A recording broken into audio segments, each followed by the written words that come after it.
Yeah. You say there's you help people.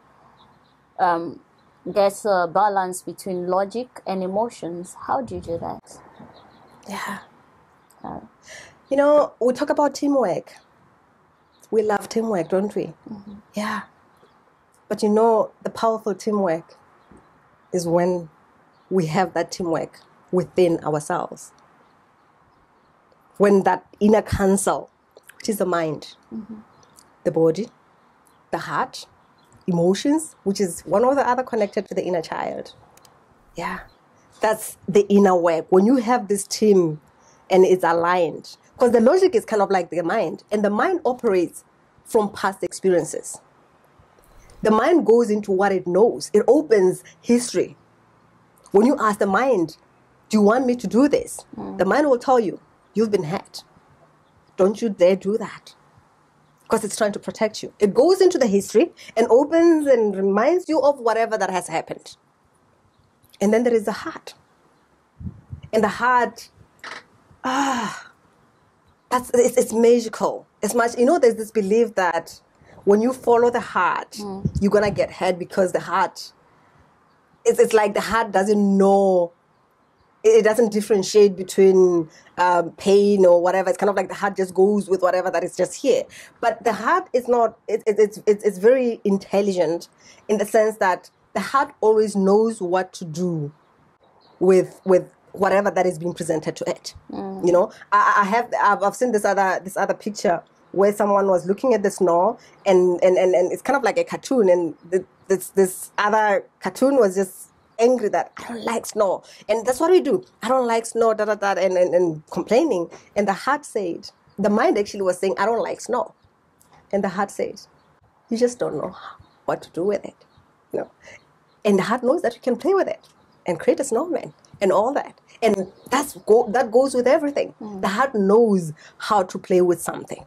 And I'll give you an example with my own experiences. This is what I was talking about, the download that I received when Mother Earth said the love that a mother has for her children. Because for me, that was an awakening stage in my life when I was separated with my children. I didn't know who I was. And that's what I would also like to ask your audience. To say, when you just think about yourself, without the career, without your parents, without the religion, without your children, without husband, wife, spouse, whatever, when you just release everything, who are you? Who are you? And yeah, just thinking of that, many people identify themselves with career as in, I must be a lawyer to be someone. I must be influential to be someone. I think it runs back to what you're trying to get back to. Many people don't believe in their identity. Like, okay, even when I'm a cleaner, I'm still worth. I'm still valuable. Even if I'm a bus driver, I'm still valuable. And it's not even about me, because you know, for me to know who I am, is to know that the outside circumstances, whatever that I do, does not define who I am. I am bigger than that. And when we know that, we are able to respect a guard, a watchman, a cleaner, and we see the soul in them. We respect who they are. We know it's not of what they do. And this is what, for me, that was the point where when I was separated with my children, and I didn't know who I was broken. And there was shame.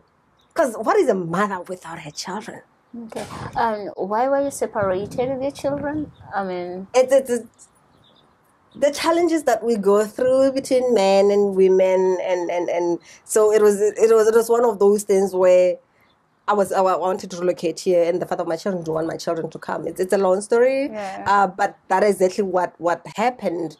And for me, it was a painful moment where I felt powerless, in the sense that I was trying to seek help from different institutions, social workers and everything, and I couldn't get the help, you know. And as much as victim, I felt like life is happening to me. I was in pain. I felt the hatred coming through. And I always wanted to fight. And no matter what I did, I hired different lawyers. I went to court and I lost all the cases.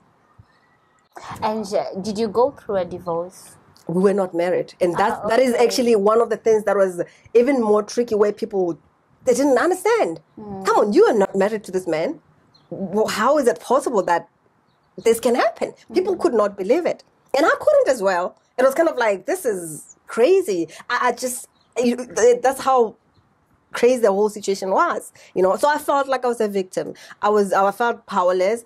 I felt broken. I felt shame, and I didn't know who I was. And this is when the message came through. I was just writing. I just had the nudge, which is truly being connected, is being able to feel that intuition coming through, and you are called to do something, and you don't even know why you are called to do that. But instead of dismissing it, you follow it.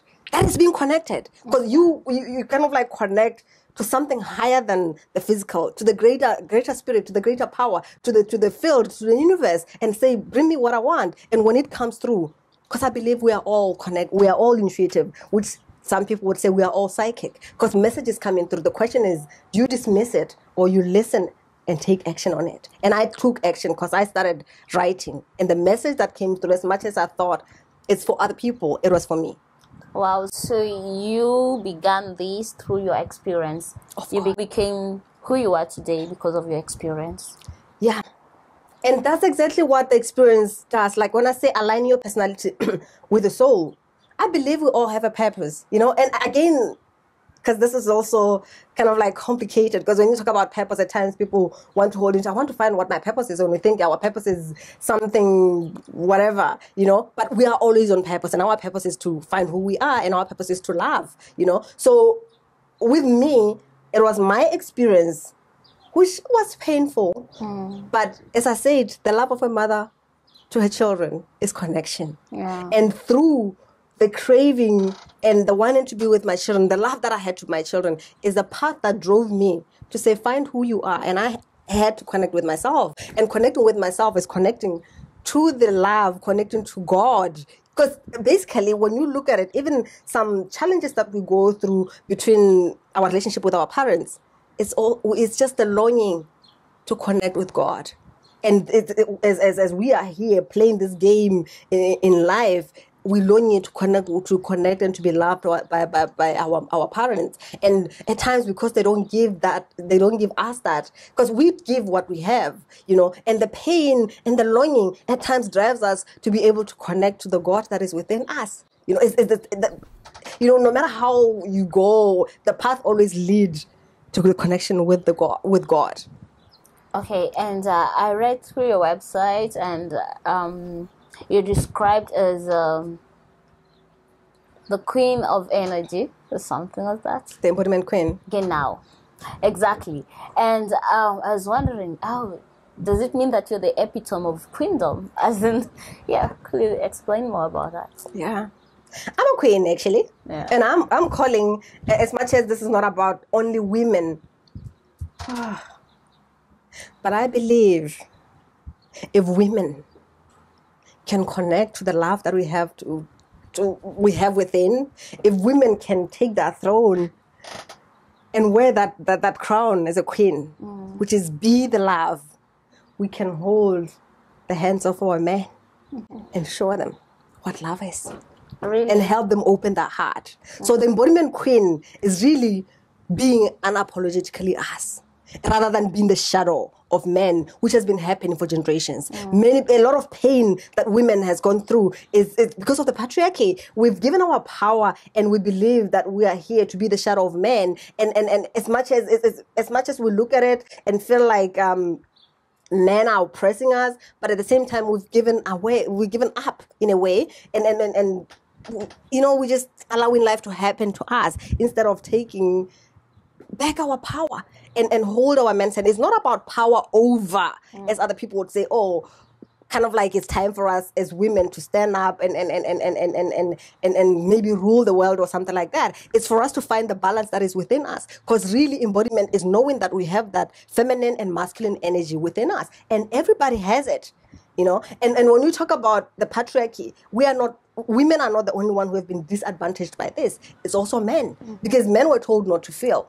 It's You know, true, they've numbed themselves because I have to be a man. I have to show that I'm strong. But I feel strength is when you are able to really feel. And actually, what is life if you are not able to enjoy it? Yeah. Yeah. So you should be able to feel it and let out as well. Yeah, feeling our emotions and also because feeling our emotions is kind of like, it's also sort of like a measuring stick which shows up where we are. And you can imagine when you talk about creation, for you to create, for you to manifest, people talk about imagination, which is what is being taught out there. But really the power is being able to feel it, you know, because the universe does not respond to what we think. It responds to the vibration, because we are a frequency. You know, when you go into a room and something is not right, there's no words that have been said, but you can feel the energy in the room that something is off here. And that's how we share. Even if you're an African, I'm an African. So in the African culture, there is a lot of things that is not spoken. You know, a lot of things is not discussed. It's kind of like there's a lot that is going on, but you just let it go. And actually, it's not only the African culture. I think it's happening worldwide. With the people that I'm working with worldwide, I've realized that it's something that is happening worldwide, where some things we don't talk about them. They're just happening, but we don't talk about them. We don't open up and see children as souls. But children are also souls as we are. They are on a mission. So as children, which is where the whole conditioning of fear, as children, is kind of like, you have to fear the adults and you don't know anything better, so you better shush. So we don't learn from children, and there's no sharing of information. It's like kind of like seeing children as souls and knowing that they've got something to teach us, you know. So we are quiet. There's a lot of things that we just keep quiet about. We don't talk about it. But the frequency that we hold, because as a mother, let me say you are a mother and you are going through pain or whatever, and you just go into the room and maybe cry, and then you come out and just, hello my children, you know, you're faking that smile. The children are picking up on the vibration, and that's how you transmit the whole dysfunctional patterns that are going on to your children. You don't talk about them, but it's through the energy that they get to take them, and they're going to repeat the same thing that you're trying to keep away from is going to happen to them, because they take that vibration, and that's how they're gonna try to survive in the world, feeling that it's painful. They have to hide. They don't have to share what is going on. They don't have to express themselves. You know, so we take these patterns with us from our parents, and it has been going on for generations. So it's been transferred over until someone raised their hands and said it has to stop with me, which is doing the work, the inner work.